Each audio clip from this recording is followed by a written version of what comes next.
Remove the ramp, Mr. Kesslin. It violates Section 14.7, unapproved structural alterations visible from the street. That was the first thing out of Beatrice Cordwin's mouth. No greeting, no glance toward my daughter, just a folded violation notice gripped in her French manicured hand. Beatrice, president of the Belmere Downs HOA board, wore a coral linen suit, as if she were here to host brunch, not wage war on a disabled child. Elira's ramp, she added, as if the name made it worse, isn't the kind of message this neighborhood was built on. I didn't blink. I didn't move. I just reached into the pocket of my flannel shirt and pulled out a signed easement certificate. Actually, I said, unfolding it in front of her, this lot includes an ADA variance, approved 5 years ago, by your predecessor, and recorded with the county. She blinked once. That was enough. The smile cracked. By the way, if you live in a neighborhood where a vinyl fence gets cited faster than a speeding car, hit subscribe now. Because, trust me, you don't want to be caught off guard like this. I'm Draven Kesslin. I'm not a lawyer. I'm not a politician. I'm not even a talker. I build ADA compliance cases for a living, federal ones. Before that, I ran mobility extractions in Kandahar. My knees hurt more now, but my spine still holds.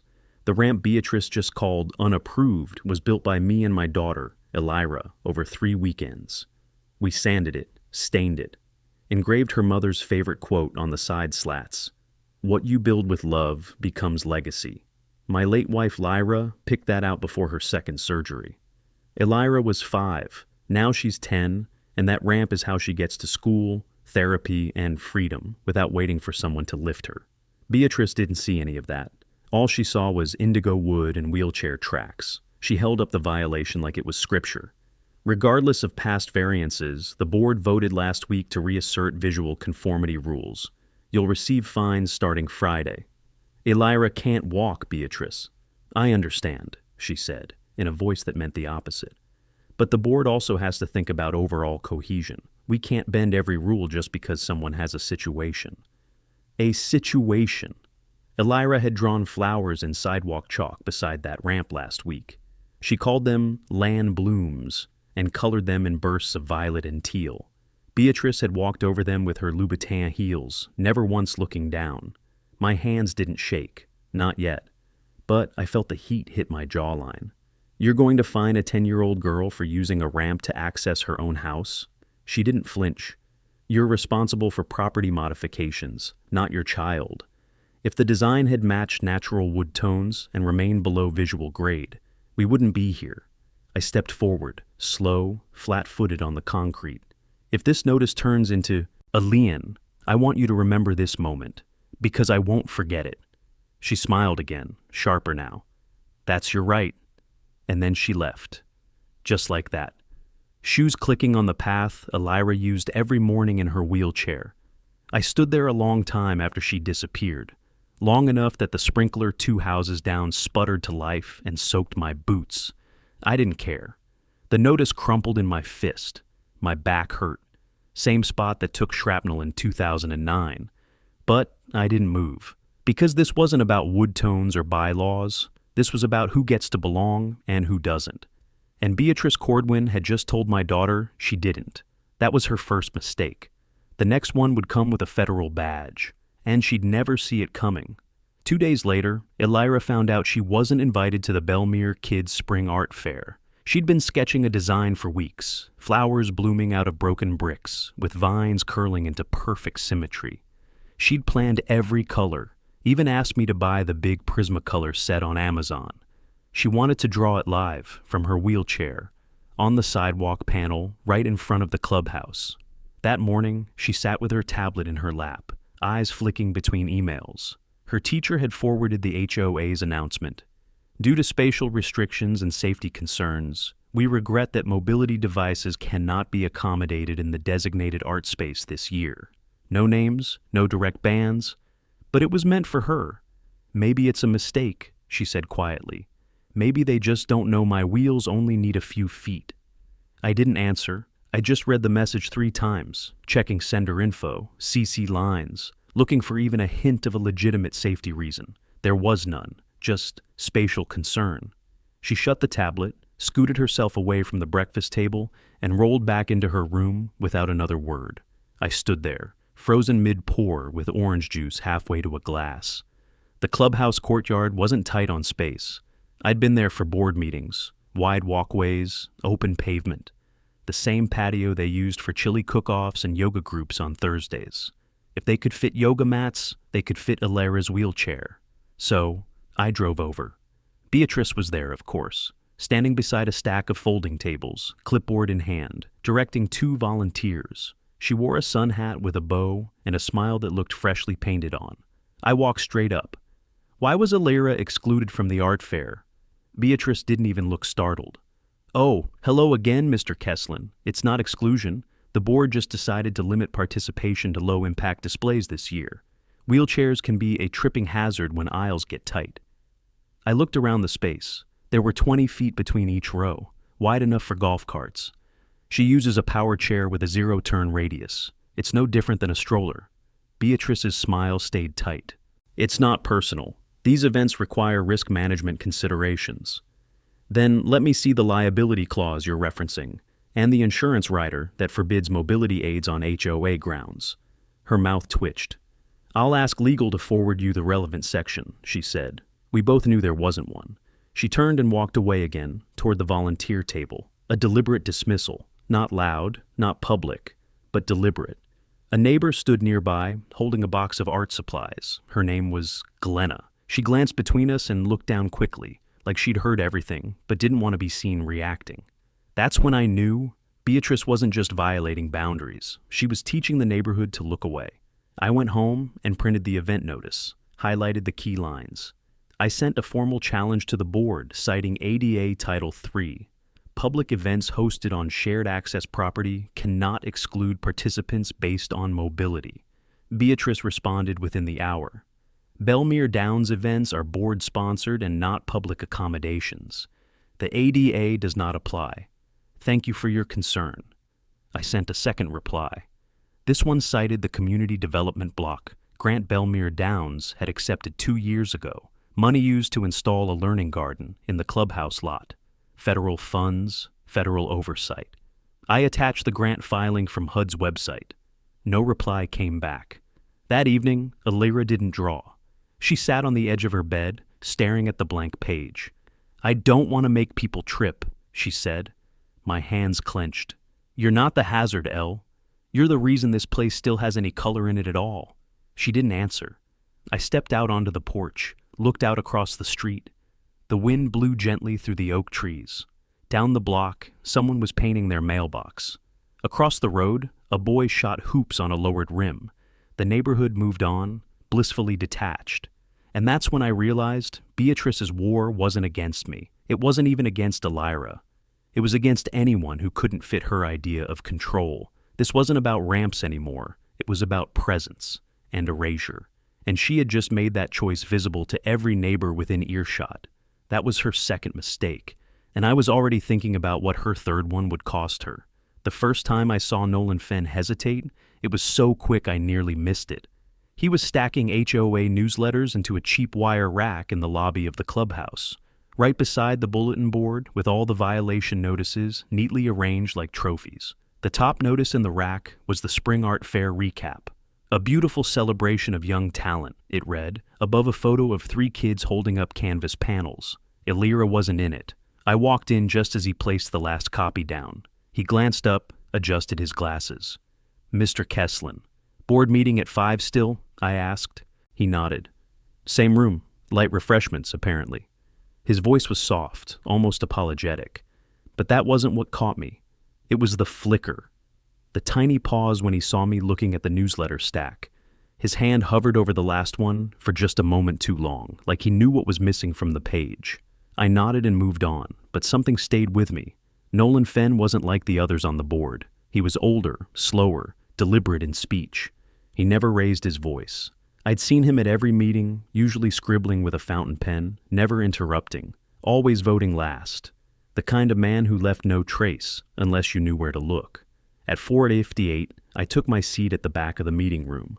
Beatrice sat at the center of the table, tapping a pencil against her clipboard. To her left was Ellis Tramer, the vice president. who rarely spoke unless someone mentioned lawn length.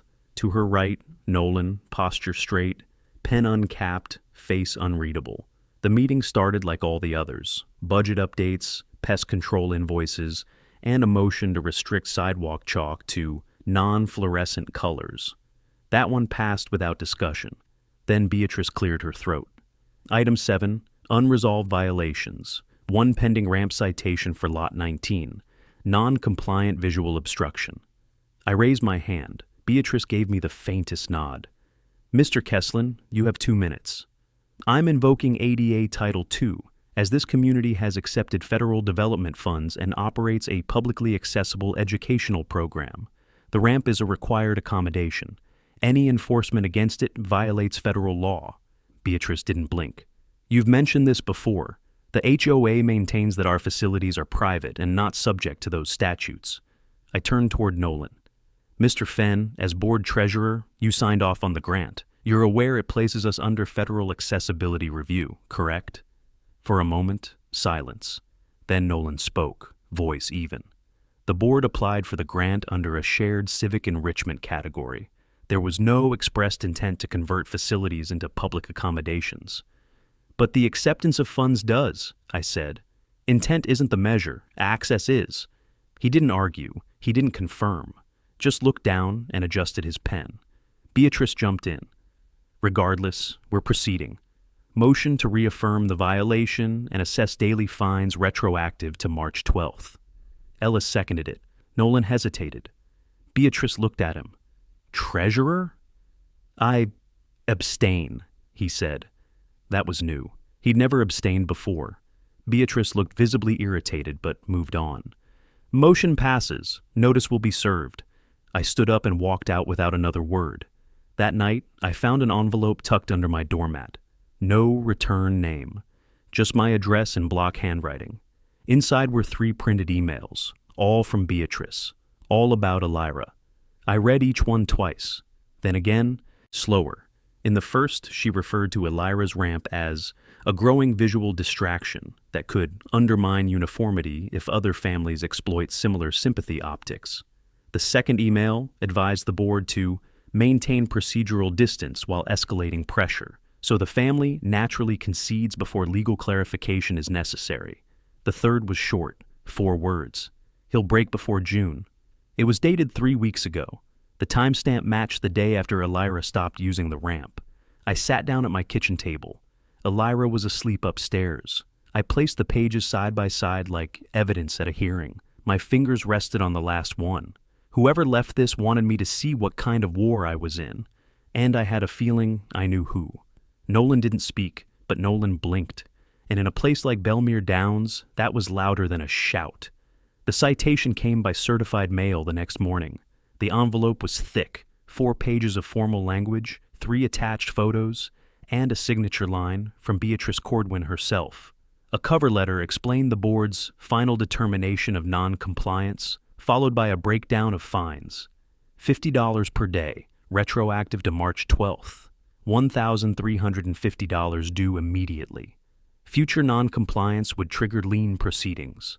One of the photos was a close-up of the ramp. Another was a wide shot from the sidewalk, clearly taken from a low angle.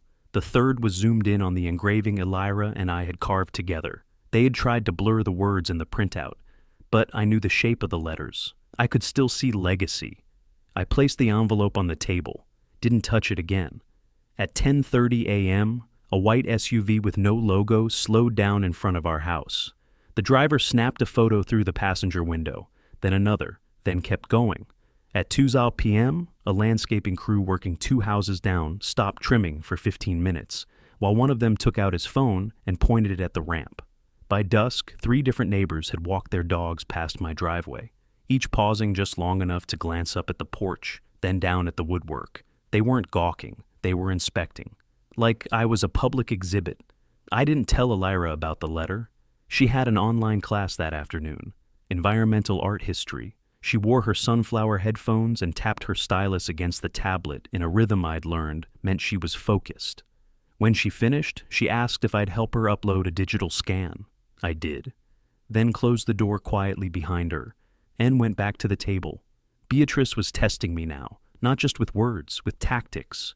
She was applying pressure in layers, social, financial, psychological, waiting for me to fold.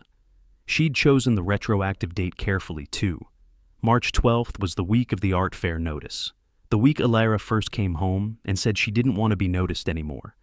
I opened my laptop, pulled up the HOA charter, searched for compliance protocols, fee enforcement timelines, anything related to ADA variants. There was no reference to accessibility accommodations, no mention of mobility aids, no clause for exception. Their charter hadn't been updated in 11 years. That's when something caught my eye in the margins. Documents submitted in fulfillment of community grant compliance, filed 2021. A federal grant filing. I'd forgotten that detail. I remembered the landscaping changes 2 years back, the butterfly garden near the clubhouse, the repaved access path by the event lawn. Decorative, but funded externally. I opened a new tab, HUD.gov, searched for Belmere Downs, and there it was, Civic Enrichment Program, Grant Phase 2. Recipient Belmere Downs, Community Council. Purpose, inclusive community improvement and shared access learning spaces. Funds used, $82,000 status, active federal oversight, Title II. Compliance required, my jaw clenched. Beatrice had accepted federal money to beautify the neighborhood. That meant federal strings, and ADA enforcement was one of them. I clicked into the compliance summary. Belmere's application included language about engaging local youth and differently abled residents through shared use programming. I leaned back in my chair. She'd used Elira in the application to win funding, then turned around and tried to erase her when the check cleared. I printed the summary, highlighted 3 clauses, cross-checked the dates, all airtight. The doorbell rang. I opened it slowly. It was Nolan. No clipboard, no mail, just him. A man who looked like he'd been wrestling with himself all day and had lost. He didn't speak, just handed me another envelope, handwritten again. This time, a single line. They never amended the charter to reflect the grant terms. He turned and walked away before I could say a word. I watched him go, then looked down at the note. Inside was a printed calendar. The next HOA board meeting circled in red. April 11th, 6 days from now.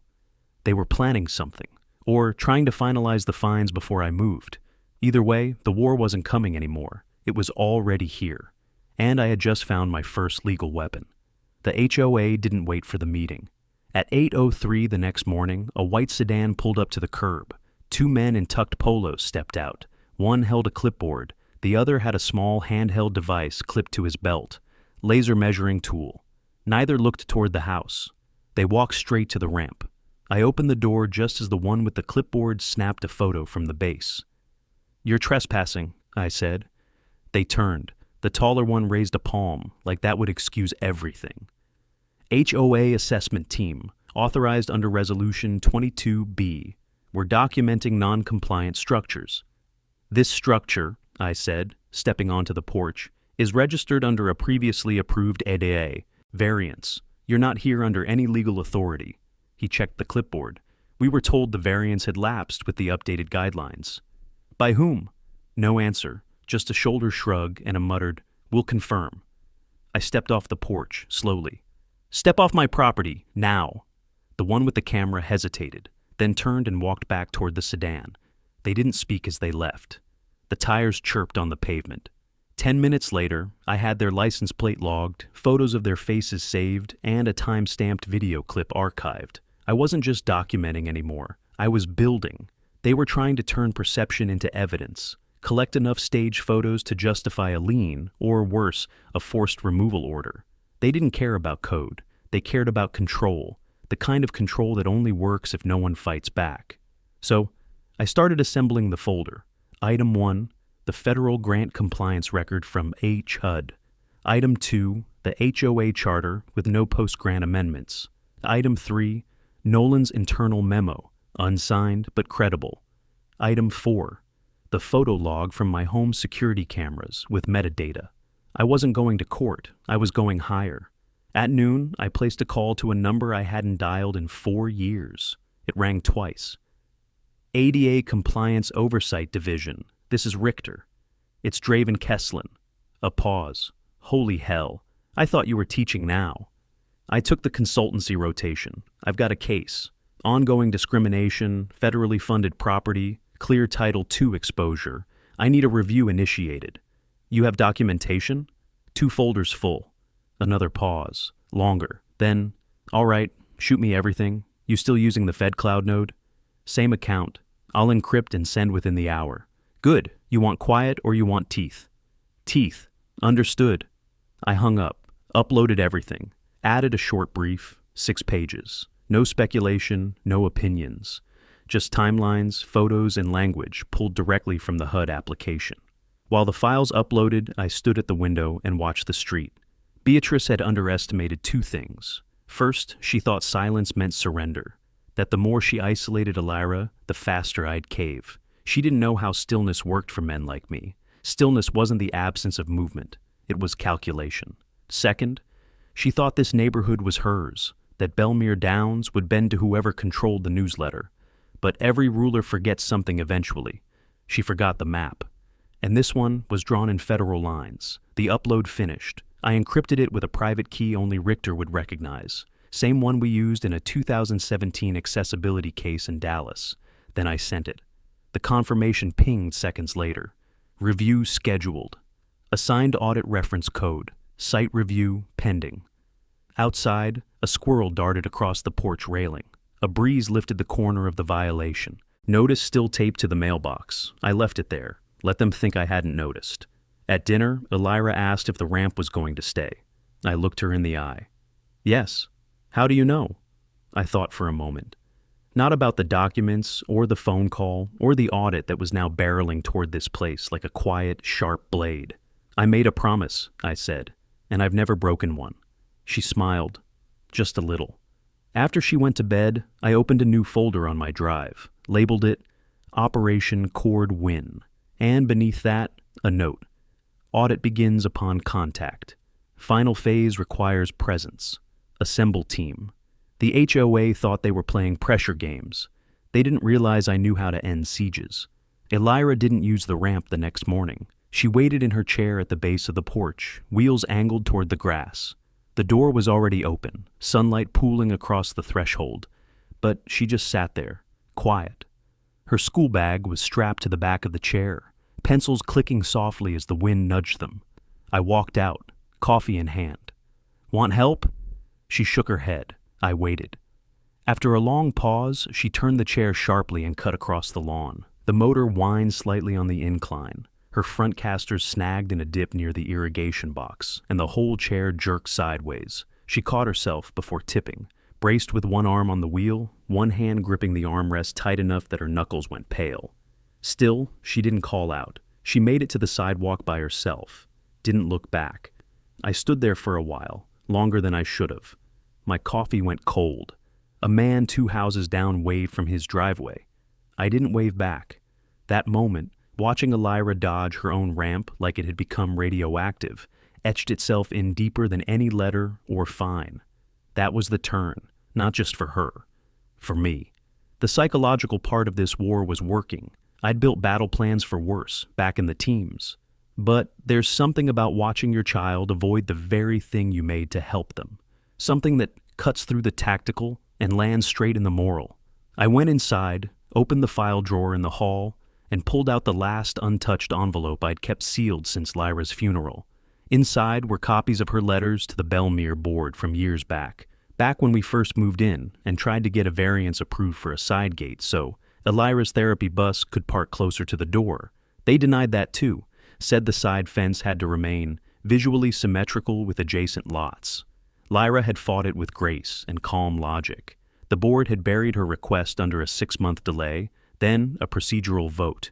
She died before the approval came. Now they were trying the same tactic again. Delay, bury, isolate. I copied the letters and scanned them into the Operation Cord Win folder. Added timestamp metadata. Then added a new line to my audit brief. Pattern of repeated accessibility obstruction, spanning 2 Kesslin family members, 6 years apart.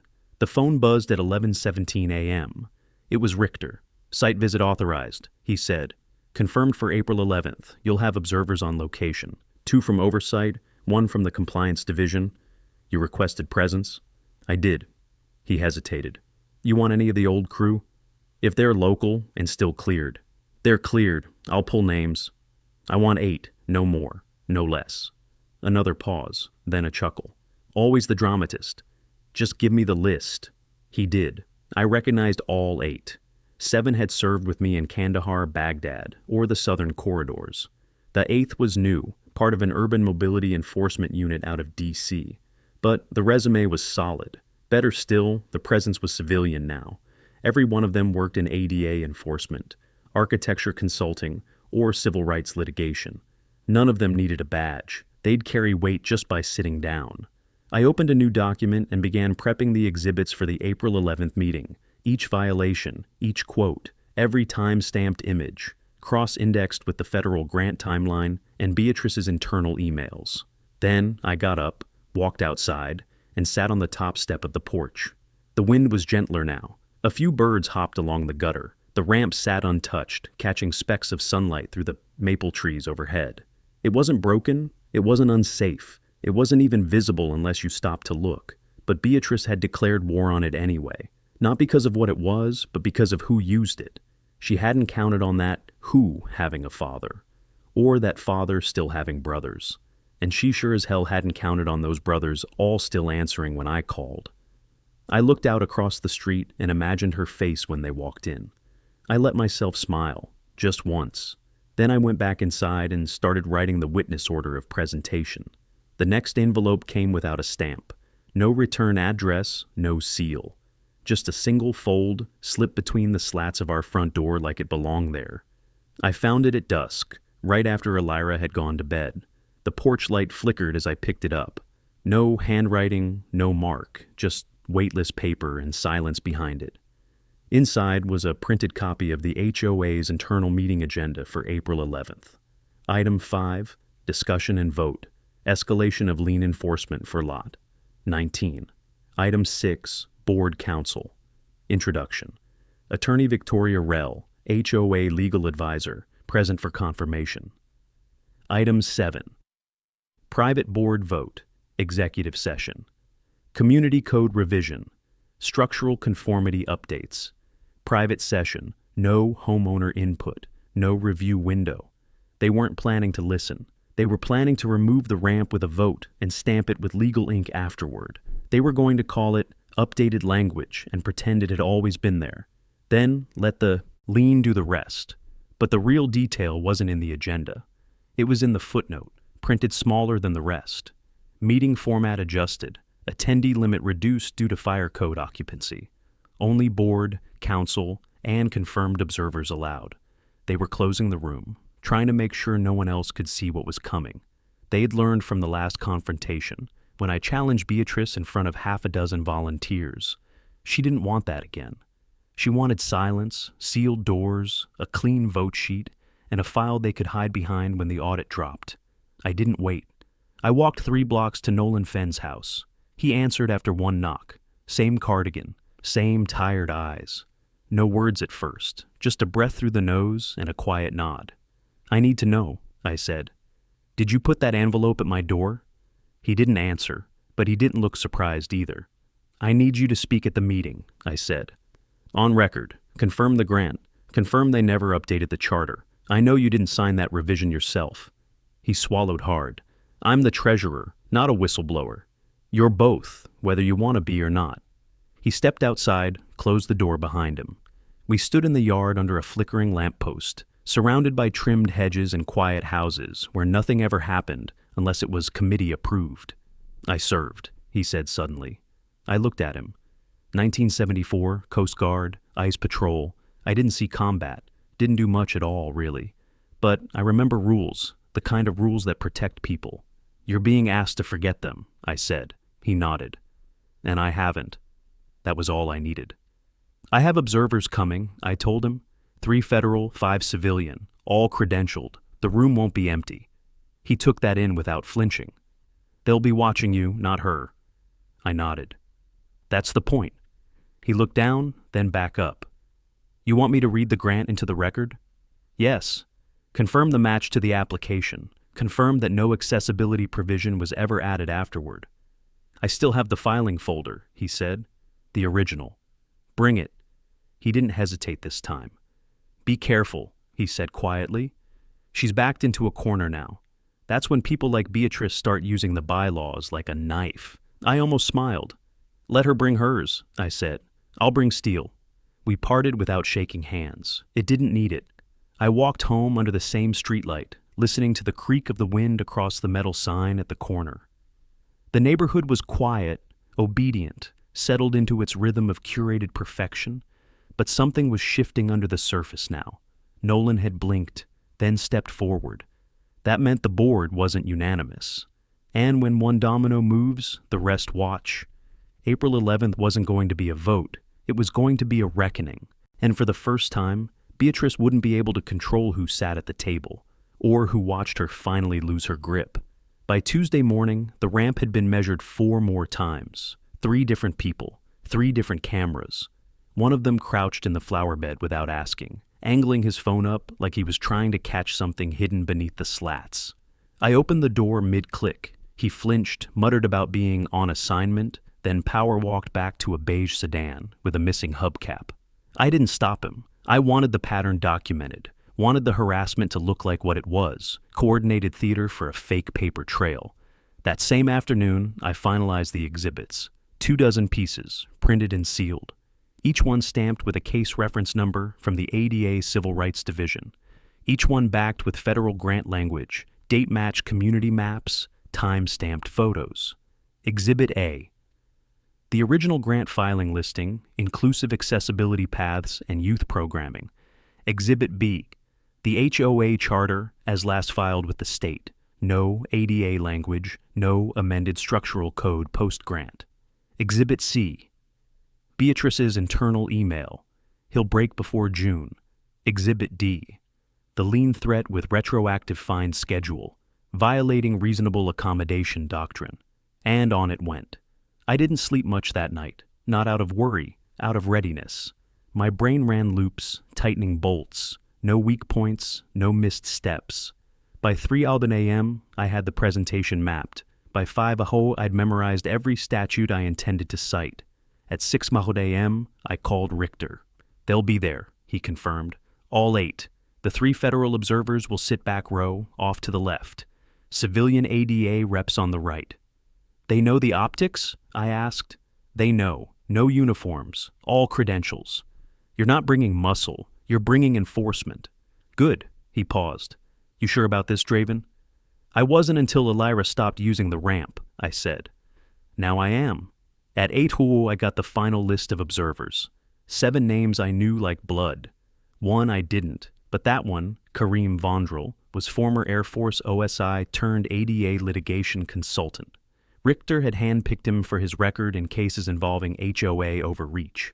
By noon, I had the seating chart for April 11th. I reserved a full row for ADA compliance under my own name. I sent a separate message to Beatrice and the board, formally confirming my attendance with documentation to support my challenge. I included digital links and a FedCloud archive of all exhibits. The delivery receipt came back signed. B. Cordwin, 12:14 p.m. At 2 SAR, I checked the HOA message board online. The April 11th meeting notice had been updated. Location moved, smaller room, limited access, no public comment. Asterisks added below the attendance line.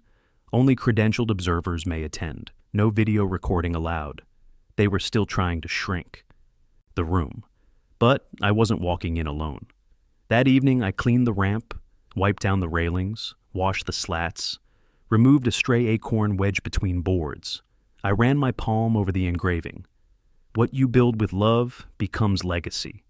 I imagined Beatrice reading those words again, this time while sitting across from a row of federal auditors, Nolan beside her, the air too thick to swallow.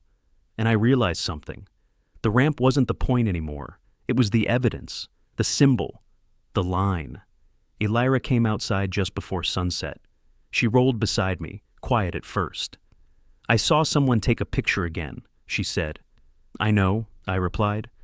"Are you going to stop them?" "No." She looked confused. "Why not?" "Because they're building my case for me," I said.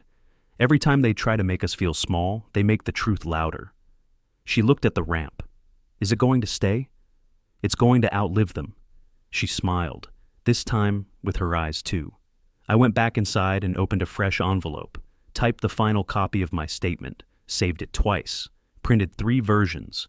I wrote the title across the top in permanent ink. Kesslin v. Bellmere, Formal Complaint Presentation. ADA Oversight, April 11th. Then I placed the envelope beside my keys. 7 days left. Beatrice didn't know it yet, but she wasn't preparing for a vote. She was preparing for a hearing, and I was bringing every chair the law allowed. I parked exactly 2 feet off the clubhouse curb, just outside the private entrance reserved for board-authorized personnel. The sign was new, installed sometime in the last 3 days. The screws still gleamed. Didn't matter. I wasn't there for their permission. I opened the trunk and pulled out the final prep materials. 3 sealed binders labeled ADA Compliance Case Exhibits, a rolled schematic of Bellmere's development plan with federal grant overlay, and a portable document scanner. Not for show, for record.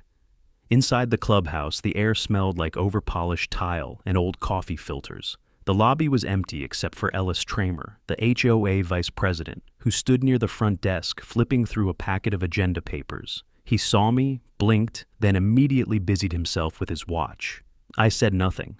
I walked to the meeting room and placed the binders evenly on the long folding table in the back. The overhead lights buzzed softly, a cheap fluorescent hum like a faulty warning system. I tested the outlets. They worked.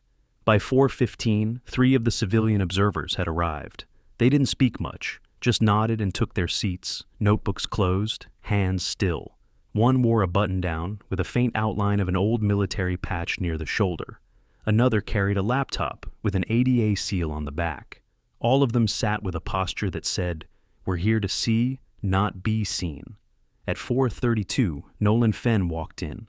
He carried a blue accordion folder pressed tight, under one arm, like it might split open if it breathed wrong. His eyes met mine briefly, then dropped, but he nodded. That was enough. I showed him the middle binder, his section marked with a red tab. "Page 16, I said. "That's your statement. Adjust if needed. You'll go second." He glanced at it. "No edits." By 4:45, Beatrice Cordwin entered the room. She was wearing an ash-gray pantsuit with a thin pearl brooch. Subtle, expensive, unnecessarily formal. Her heels echoed across the tile as if she wanted the sound to arrive before her face. She smiled at the civilian observers, briefly, then sat at the head of the table. "Let's begin early," she said to Ellis, who was already seated to her left. "We'll start with procedural items before outside commentary begins." She didn't look at me once. 5 minutes later, the federal observers entered. All 3 flashed their credentials briefly and took the seats I'd marked in the 3rd row. They were silent. One tapped a tablet, another adjusted her audio recorder on the table. Beatrice's smile twitched, but she didn't break stride. At exactly 5 escau, the room doors closed, and I stood. "I'd like to formally present a challenge to enforcement action regarding Lot 19, Kesslin Residence, under ADA Title II and related civil rights protections." Beatrice raised a hand. "Mr. Kesslin, this board reserves the right to—" "Per Section 504 of the Rehabilitation Act," I continued, not looking at her. "Any facility receiving federal funds is subject to review. Bellmere Downs accepted $82,000 under the Civic Enrichment Program for Shared Access Improvements. That qualifies this board and its decisions for ADA oversight."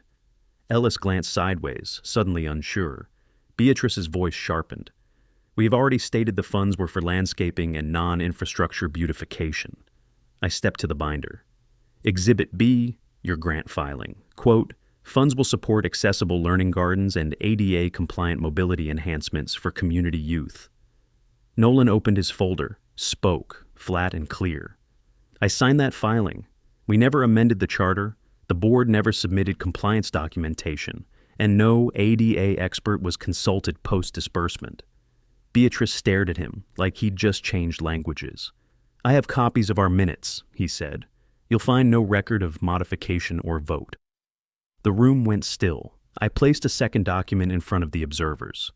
Exhibit D, photographic evidence of targeted inspections and harassment of a federally protected access ramp. Taken over 9 days, dated, geotagged. One of the observers spoke. Just one word. Received. Beatrice stood. This is a procedural ambush. No, I said. This is an audit. You just didn't know the clock had started. Her mouth opened, but the sound never left her throat.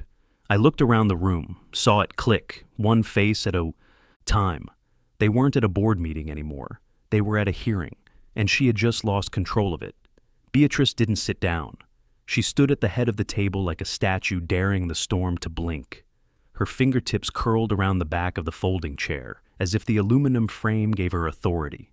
But her voice, when it finally returned, was thin, brittle. I object to the presence of outside individuals not previously cleared by the board. One of the federal observers, Vondrel, lifted his ID again, slow, deliberate. Under federal statute, ADA compliance officers are permitted to attend any meeting involving grant-funded property and alleged discriminatory conduct. Your funding was not discretionary. It was civic. He didn't raise his voice. He didn't need to. Ellis Tramer cleared his throat and turned to Beatrice. Did we file the accessibility confirmation packet after the grant? Beatrice's eyes didn't leave me. We filed what was required.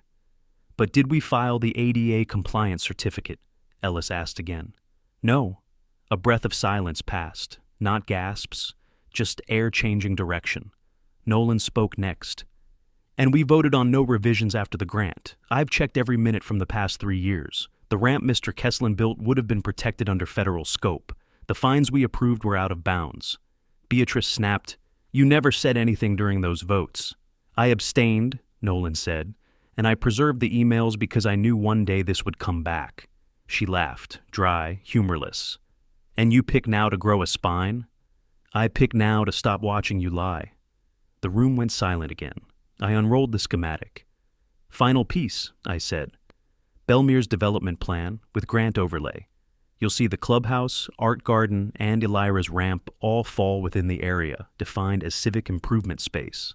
Beatrice tried to speak, but Vondrel cut her off. Ma'am, you're now entering contested federal territory. If you object to any part of this proceeding, you may do so through a response to the Civil Rights Division within 15 days. Until then, you will remain silent while the official challenge is logged. For a woman who had ruled this room like a monarch for 6 years, Beatrice's sudden quiet felt like thunder. I walked to the projector station, turned it on. The wall lit up with a title slide, Belmere Downs, Complaint for Federal Rights Violation, ADA Title II, presented by Draven Kesslin. Below it, smaller text, April 11th, 5:38 p.m. The observers took notes. Vondrel recorded timestamps. Elira's ramp appeared next, side view, full color, wheel marks visible but faint. The engraving was legible. What you build with love becomes legacy. I built this ramp with my daughter, I said. She is 10. She has spinal muscular atrophy. She stopped using this ramp 2 weeks ago because people began photographing it, measuring it, threatening to take it away. I advanced to the next image, the sticky note. Wrong house. This note was left without a name, but the message was clear. Not welcome. Not part of the vision. My daughter read that, then chose to crawl across the lawn instead. Beatrice made a sound, an inhale through clenched teeth, but she didn't speak. The violation was never about wood stain, or curb appeal, or bylaws. It was about exclusion masked as policy, discomfort dressed in procedural disguise. You wanted to erase someone who didn't fit the postcard. Nolan looked down. Ellis looked away. Beatrice's knuckles whitened on the chair. I ended the slideshow, turned to face the board. The lane action must be rescinded. The fines must be reversed. The charter must be amended to reflect post-grant ADA obligations. And the board must issue a public acknowledgement of harm. Beatrice scoffed. You think we're just going to apologize? No, I said. You're going to comply. The apology comes later, if it comes at all. The room sat still. No one moved. Then Ellis spoke. I motioned to suspend enforcement on Lot 19 until a full compliance review is completed. Nolan seconded it. Agreed. They both looked at Beatrice. She didn't answer. She let go of the chair and walked out. The door closed behind her like a punctuation mark, not a slam, just final. The silence after Beatrice left was unlike any other I'd known in Belmere Downs. It wasn't peace, it was vacuum. No shuffling of papers, no throat clearing, not even the hum of the projector, which had gone dark the moment the door clicked shut. Just stillness. Ellis Tramer sat back in his chair, both hands resting on the agenda packet like it might anchor him. Nolan adjusted his glasses and stared at the tabletop. He looked older than he had 2 hours ago. The federal observers remained seated, their expressions unreadable, their notes still growing line by line. I stepped forward and placed the final document on the center of the table, a printed request for emergency charter amendment review. It had been drafted 2 days earlier, pre-approved by Richter's legal team in case the board fractured. "This starts the cleanup," I said. "This is how you turn the stain into policy." Ellis blinked at the title of the document. "You want us to publicly acknowledge? I want you to prevent this from happening to the next kid," I said. "If that comes with acknowledgement, so be it." Nolan reached for the document, read the top paragraph, nodded once. "I'll co-sponsor the motion," he said. "For the record." Ellis hesitated, then said, "So will I." One of the civilian observers, Mara, from the regional ADA office, spoke for the first time. "That amendment, once signed and filed, puts you in active compliance. If the lien is formally rescinded within 72 hours, your exposure window closes with a minimal penalty. You'll still be monitored," said Vondrel, "but the audit won't escalate." Ellis looked at me. "And if we don't?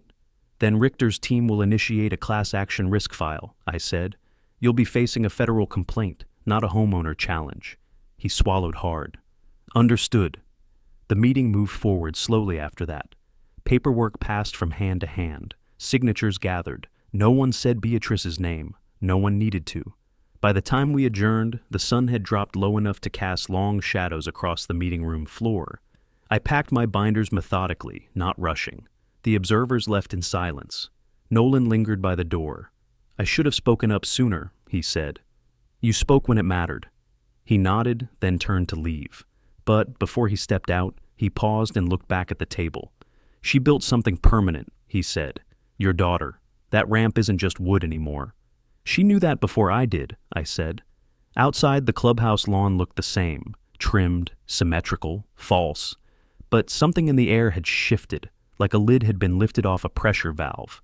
As I walked to the car, I caught eyes with Glenna, the neighbor who'd once looked away when Elira was excluded from the art fair. She nodded, nothing more, but this time she didn't look down. At home, Elira was in the living room, sketching. She didn't hear me come in. The new drawing was different. Not flowers, not symmetry. A ramp, hours, with vines growing up the sides, blooming into faces, each different, some old, some young, some in wheelchairs, some with canes, all smiling, all visible. She looked up when she noticed me. "Did they say you have to take it down?" I shook my head. "No, they're changing the rules instead." She smiled, not the cautious one, the real one. "Good," she said, "because it's not just mine anymore." I walked to the window and looked out at the ramp. The sun had dipped just enough to cast a golden line along the top railing, right where the engraved quote sat. It shimmered faintly, just enough to catch the eye. What you build with love becomes legacy. And now the board would have to see it every time they drove by. The lien was gone, the fines nullified, the charter under reconstruction, and Beatrice. Her resignation landed 2 hours later. Official, final. Her name already removed from the HOA's contact page by dawn. Belmere Downs would go back to its trimmed hedges and overwatered grass soon enough. But the ramp would stay. And next time a child needed one, they wouldn't have to ask permission. They'd point to ours and say, "It's already been done." The plaque arrived 2 weeks later. I hadn't ordered it. It showed up in a padded envelope with no return address, no invoice, no note. Just a simple bronze plate wrapped in cloth, the edges beveled, the lettering clean and precise. The Elira. Ramp where they tried to close the door, she drew one wider. I held it in my hands for a long time, not because I didn't know what to do with it, but because I did. That afternoon I called Nolan. He didn't ask why, just said, "I'll bring the drill." We mounted it into the side post, eye level, clean angle, 2 inches from the engraving Elira had carved with me all those months ago. It caught the sunlight better than I expected. Neighbors passed by, some slowing, some stopping. One man paused, nodded toward it, and said, "About time." By the next week, the new charter was live. The language was clear. Reasonable modifications for accessibility shall not be considered violations under any visual or structural policy. It was printed on every HOA newsletter, posted in the clubhouse, and archived online. Beatrice's name no longer appeared anywhere, no public statement, no letter to the community. Just erasure, a quiet retreat from the legacy she tried to build, a legacy of silence and sameness. In her place, the board appointed Nolan as interim president. He called me personally to tell me. "I don't expect forgiveness," he said. "You don't need it," I replied. "You acted." A week after that, Elira rolled out to the sidewalk alone. For the first time in over a month, she turned onto the ramp without hesitation. No detour across the grass, no pause, just forward. At the top, she stopped, ran her fingers over the plaque, smiled. Then she turned around, faced the street, and waved. I didn't know who she was waving to. Maybe no one, or maybe everyone. Belmere Downs didn't change overnight. The hedges were still trimmed too tight. The Christmas lights were still banned before Thanksgiving. But something in the air was looser now, less brittle. At the next community meeting, they held a vote to add 2 benches beside the clubhouse trail. One of them specifically widened for mobility access. Elira's drawing was featured on the bulletin board. She never said, "We won." She didn't have to. The ramp said it for her. If you live in a neighborhood like ours, where compliance is weaponized and control wears a smile, don't wait for permission to defend what matters. Print your records, know your rights, and when they try to call love a violation, show them what legacy really looks like. Because the truth is simple. They thought they could force us out with letters, with votes, with fake rules. But what we built, together, stood. And now, every child who comes after won't have to fight for that ground again. They'll just roll forward, like she did. If stories like this matter to you, real families, real justice, real legacy, make sure to subscribe and share. You never know who's watching from a porch just like ours, wondering if they're alone.